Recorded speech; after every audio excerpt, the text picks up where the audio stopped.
Hello बच्चों, आज हम शुरू करेंगे लाइट चैप्टर। अब बेसिकली लाइट होता क्या है? लाइट सिंपल से वर्ड में कहूं तो जिसमें ग्लो हो। तुम्हारे फेस में नहीं है, टेंशन मत लो। लाइट होता है तुम्हारे जिसमें ग्लो हो। देखो जैसे 2 मिनट में अभी सारा ग्लो चले गया, अब देखो ग्लो आ गया, तो यानी कि जिसमें ग्लो हो। ग्लो क्या होता है? तुम्हारा कोई भी एक ऑब्जेक्ट जहां से तुम्हारा क्या हो, एनर्जी जनरेट हो रही हो। जहां से क्या जनरेट हो रही हो? एनर्जी। वो वाली रेड बुल वाली एनर्जी नहीं, लाइट वाली एनर्जी। अब कोई भी एनर्जी जनरेट हो रही है वो क्या होती है, हमारे एनवायरनमेंट में डिस्पर्स होने लगती है, फैलने लगती है। जैसे फैलेगी तो उसको कोई मीडियम की जरूरत होगी। अब वो आगे पढ़ेंगे हम लोग मीडियम क्या होता है। कोई भी लाइट जैसी फैलती है हमारे एनवायरनमेंट में और हर ऑब्जेक्ट को हमें देखने में सक्षम बनाती है। इतना हार्ड वर्ड नहीं बोलना था, सक्षम यानी कि देखने लायक बनाती है। कोई भी ऑब्जेक्ट को हमें देखने लायक बनाती है। जैसे तुम्हें कोई भी चीज दिख रही होगी अपने आसपास, मैं दिख रहा हूं, हाँ यही तो लाइट है। अब लाइट के अंदर हम पढ़ेंगे 2 चीजें। पहली चीज होती है तुम्हारी रिफ्लेक्शन, दूसरी होती है तुम्हारे रिफ्रैक्शन। रिफ्लेक्शन होता है तुम्हारा प्रकाश का परावर्तन, रिफ्लेक्शन क्या होता है तुम्हारा? प्रकाश का परावर्तन। अब रिफ्रैक्शन क्या होता है ये तो तुम बताओगे। रिफ्रैक्शन होता है तुम्हारा प्रकाश का अपवर्तन। इंग्लिश मीडियम वालों को समझ नहीं आ रहा होगा, ये हिंदी मीडियम वालों के लिए है। पहला देखो, अब लाइट में भी चीजें होती है तुम्हारी, कुछ नियम होते हैं लाइट के। ट्रैफिक पुलिस वाले नियम नहीं, लाइट के भी अपने नियम हैं, बना दिए साइंस भैया जी ने। तो देखो कोई भी ऑब्जेक्ट है, मैंने मान लिया एक सरफेस ले लिया। पहला क्या ले लिया मैंने? कोई सरफेस। अब मैंने कहा लाइट किस में चलती है तुम्हारे? मीडियम में। लो लेके आ गया एक मीडियम, एक लाइट लेके आ गया मैं। अब भैया रे है, ये रे, इसको कहते हैं रे। अब ये मीडियम पे आएगी, जहां पे मीट करती है इसे कहते हैं पॉइंट, यानी कि सरफेस मीडियम।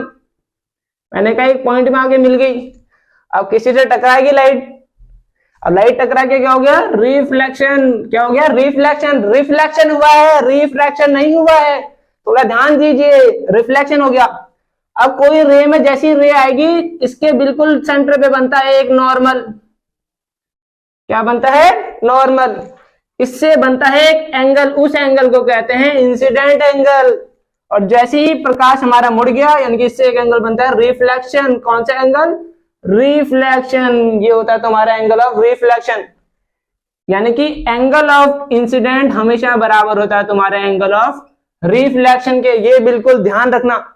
अब भैया जो नियम बना रखे हैं वो तो बताए नहीं। तो पहला नियम होता है तुम्हारा इंसिडेंट एंगल हमेशा बराबर होता है तुम्हारे रिफ्लेक्टिव एंगल के। दूसरा नियम होता है तुम्हारा angle of incident, angle of reflection और तुम्हारा नॉर्मल एक ही पॉइंट पर आकर मिलते हैं। क्या? Angle of incident, angle of reflection पहला बराबर होता है। दूसरा क्या है तुम्हारा? Incident ray. ऐसे क्या कहते हैं? Incident ray. जो रे है आ रही है तो इंसिडेंट, जा रही है तो reflected ray. Incident ray, reflected रे तथा नॉर्मल, यानी कि normal A same lie in same point. क्या? लाई इन सेम पॉइंट। अब हिंदी वालों के लिए क्या है? आपतन कोण परावर्तन कोण के बराबर होता है। कौन सा कोण? आपतन कोण। ये होता है तुम्हारा परावर्तन कोण। अरे ट्रिग्नोमेट्री तो पढ़ ही रहे हो, इतना ये भी याद रख लेना। दूसरा होता है तुम्हारा इंसिडेंट रे, यानी कि आपतित किरण। कौन सी किरण? आपतित किरण। रिफ्लेक्टेड रे यानी कि परावर्तित किरण। और तथा अभिलंब। नॉर्मल को क्या कहते हैं? अभिलंब। ये तीनों एक ही बिंदु पर आकर मिलते हैं। अब हम पढ़ेंगे सेकंड टॉपिक तुम्हारा स्पेरिकल मिरर, यानी कि अब मिरर का थोड़ी आगे लेके चलते हैं। मिरर के क्या कर दिया हमने, पार्ट्स पढ़ने लगे। तो पहला आता है तुम्हारा स्पेरिकल मिरर। अब भैया हिंदी वाले तो बोल रहे हैं, मैं भूल ही गई। हिंदी वालों के लिए है ये तुम्हारा गोलीय दर्पण। कौन सा दर्पण? गोलीय दर्पण। अरे जिसमें तुम चेहरा देखते हो वो भी एक दर्पण है। बताओ वो कौन सा दर्पण है? बताना मुझे, अभी नहीं तो मैं ही बताऊंगा थोड़ी देर बाद। तो स्पेरिकल मिरर क्या होता है? एक मैंने सिंपली एक कांच का टुकड़ा लिया। एक मैंने क्या लिया? कांच का टुकड़ा। अरे नहीं, वो दिल टीटा वाला टुकड़ा नहीं, नस नहीं काटनी, पूरा गोल लेना है। तो इसको मैंने बिल्कुल सेंटर से ब्रेक कर दिया। जो इसे ब्रेक कर काटूंगा तो ये सिंपली क्या होगा, तुम्हारा दो पार्ट में ब्रेक होगा। कितने पार्ट में? दो पार्ट में। कुछ ऐसे ही दिखेगा। अब इसे क्या करूंगा मैं, एक को मैं अंदर से क्या करूंगा, पॉलिश कर दूंगा, एक को मैं बाहर से पॉलिश कर दूंगा।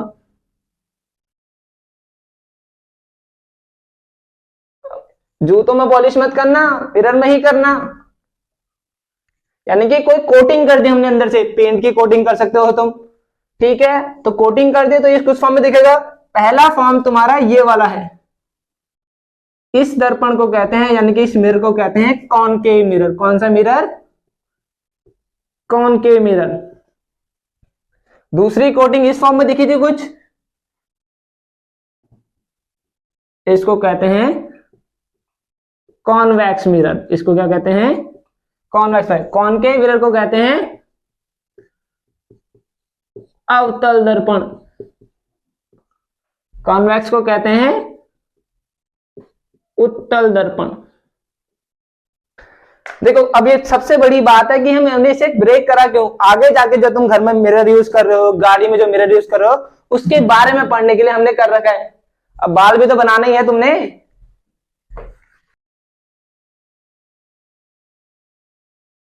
कौन के पहली, अब हम पहले पढ़ेंगे कौन के मिरर के बारे में। कौन से मिरर के बारे में?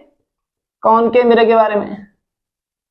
अरे हाँ हाँ बता रहा हूं, टेंशन मत लो। जो तुम्हारे घर में मिरर यूज होता है वो यूज होता है तुम्हारा कौन सा? Plane mirror. कौन सा mirror? Plane mirror. Plane mirror जो जनरली प्लेन फॉर्म में हो। अब हम पढ़ेंगे कौन के मिरर के बारे में। हिंदी वाले बताओ कौन सा मिरर है? अवतल दर्पण। कौन सा दर्पण? अवतल दर्पण। तो इसके होते हैं तुम्हारे कितने केसेस? 6 केसेस होते हैं। कितने केसेस होते हैं? 6 केसेस। इंग्लिश वालों के लिए सबसे सिंपली याद करने का तरीका है, कौन के मतलब होता है, के मतलब होती है गुफा। के मतलब क्या होती है तुम्हारी? गुफा। कुछ ही के फॉर्म में दिख रहा है। बाहर से मैंने कोटिंग कर दी, पेंट लगा दिया। अरे लगाते होंगे तुम भी मुंह पर पेंट, समझ गए होंगे किसके बारे में बात कर रहा हूं। तो इसको कोटिंग कर दी हमने।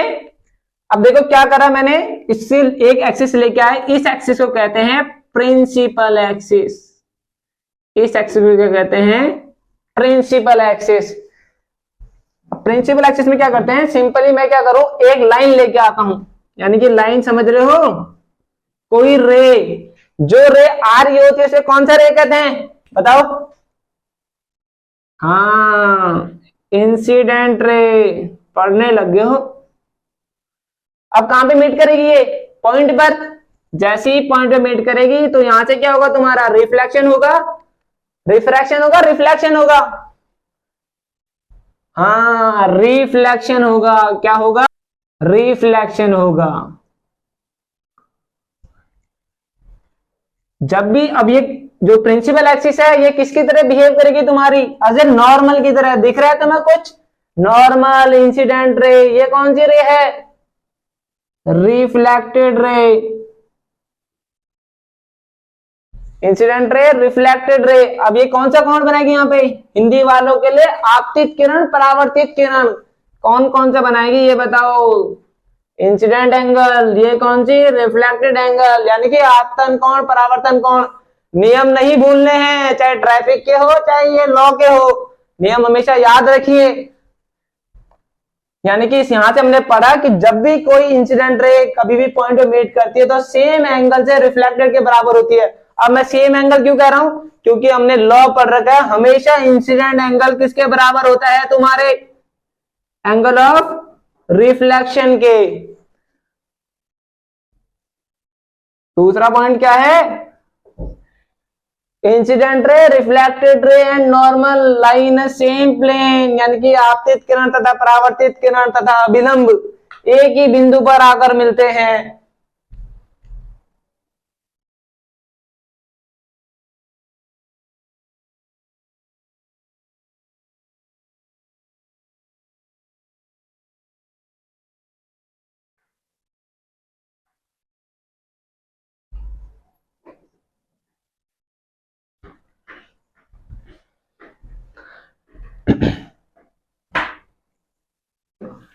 चलो आगे चलते हैं।